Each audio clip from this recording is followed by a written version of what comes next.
In your corner and who's challenging you right now. I had a call with a fellow YouTuber this morning.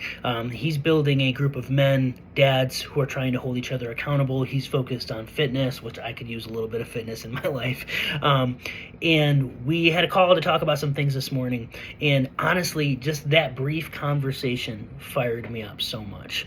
It is so important for us to get outside of our circle and interact with other believers, other humans, and see what that drums up within us. Hebrews 10:24 says, "Let us think of ways to motivate one another to acts of love and good works." So it's saying that we need to actually motivate others to love and good works. And then it says we need to think of ways. It doesn't just say like naturally do this and when it works, it works. It says think of ways to do this.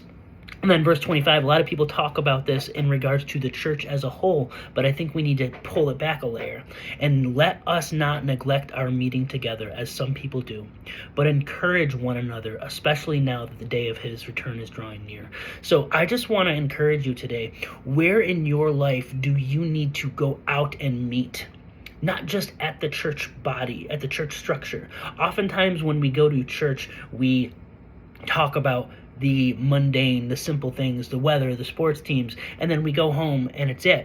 We need to actually schedule times to think of ways to motivate one another to acts of love and good works.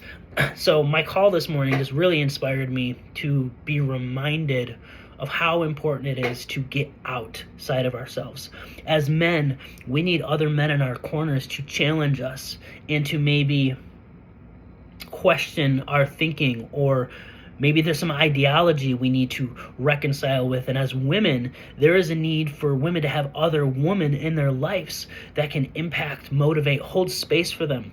I know with me and my wife, sometimes I'm not always able to meet her exactly where she needs me to be because I'm a work in progress. I'm growing. I'm learning how to understand her emotions and her feelings. And yeah, you might say that that's lame, but the reality is I'm a man and she's a woman. We have things that we're learning to understand about each other. And so we need to not forsake assembling together with other believers, other friends, other relationships to promote us towards love, to promote us towards good works. So the challenge for you today is, where in your life, don't say that I've already got this. Actually inventory where you're at and wonder, where can I implement this strategy today?